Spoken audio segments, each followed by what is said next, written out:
when you see photos of a concept car and they never really make their way to the road looking the same. Not here. I picked this car up yesterday evening. I have not been able to take my eyes off it. I think it looks absolutely brilliant.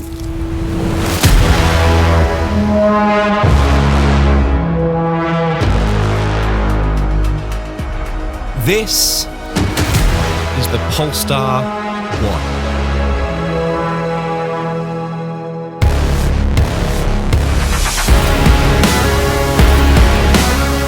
Oh my God! Does it go?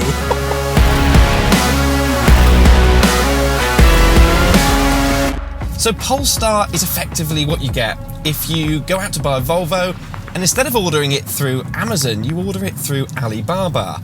China and Sweden have come together to create what I think is actually very, very interesting. Now, with a lot of these modern day car reviews, we talk about the power and the performance and how they compare with their rivals, which obviously I will come on to. But there's one big thing which I just cannot yet get my head around, and that is the price. And unfortunately, there's no easy way of saying it.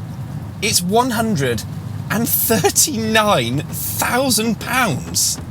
And for that, it has got a lot to live up to.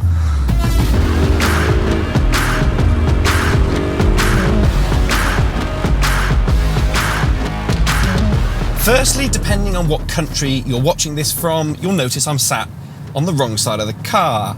And that's because Polestar will only make this car available in left-hand drive. Secondly, it's labelled as a GT, as a Grand Tourer, which ordinarily would come with 4 doors, not always. And finally, there'll only be 1,500 of these built, and production is ending imminently. So if you haven't got one, and do want to get one, you better be quick. And on looks alone, it's a pretty tempting proposition. Coming in at over 2 metres wide with the biggest grille on earth, 21-inch bling wheels and yellow accents throughout. It's certainly a head-turner.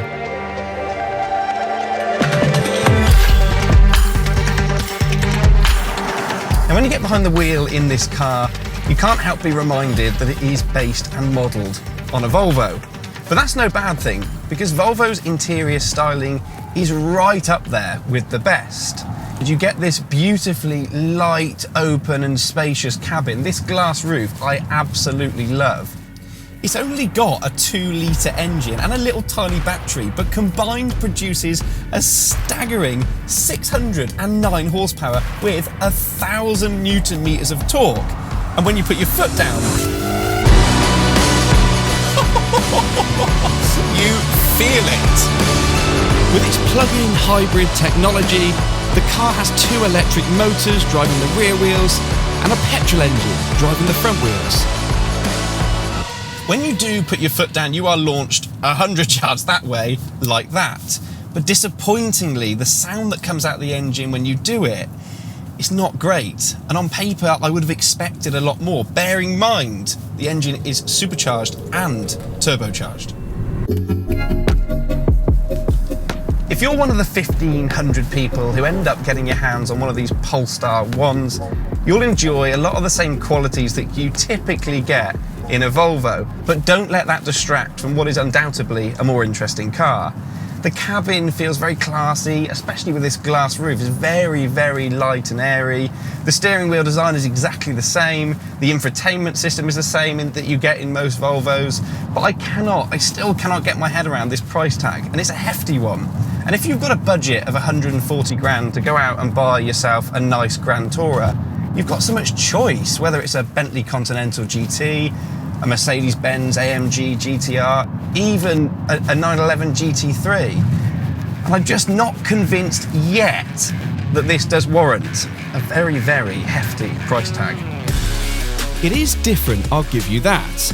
It's a pretty interesting bit of kit. And for the few people who will get their hands on one of these, is that where it starts to make sense? On the subject of being different, Polestar claims something which, I've never heard from any other car manufacturer before. You're able to buy one of their cars with a piece of art. Yeah, art. So if that's the case, do you look at this a bit differently? With a limited number being built, eye-catching angles, and a sense of a very modern concept car, could this be a clever investment?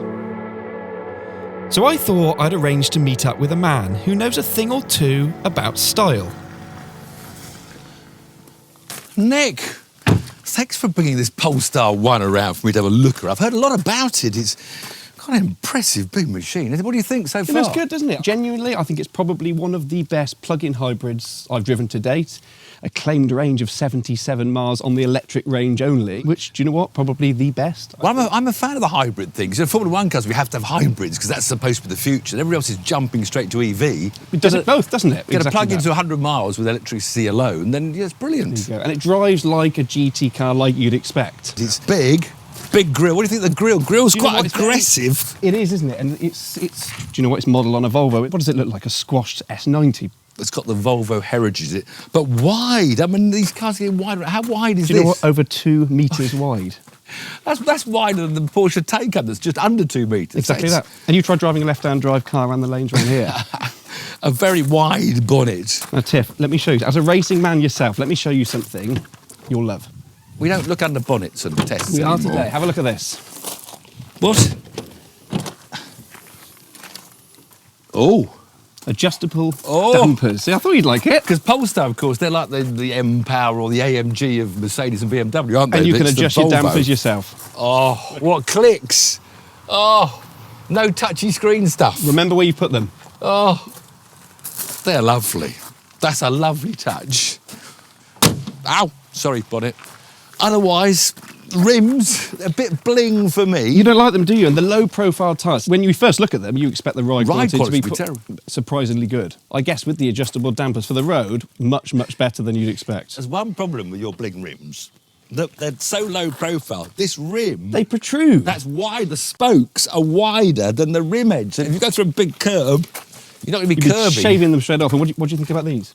I think they'll be nicked within about 2 weeks. Oh, yeah. Golden valve caps. They're nice touch, though, because they match the calipers. I like that.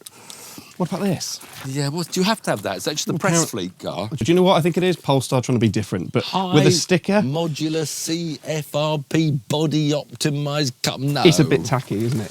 The only trouble with EVs and hybrids, batteries fill boots. Come and have a look in the boot. Like. What's this? What? A display. It's like an art viewing gallery. Signal connector, DC charge, AC charge. Can you get in there and pull them out? No. Purely for viewing only.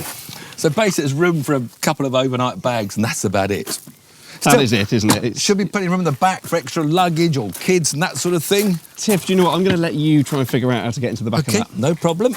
So what we have here is a unique plug-in hybrid GT, which, to be brutally honest with you, very few people are going to get behind the wheel of, if they're brave enough to pay the price tag. It drives brilliantly, it looks great, and one day I do hope it becomes a future modern classic. I'm not in yet. Does this belt come out of the way or what? Can you help me?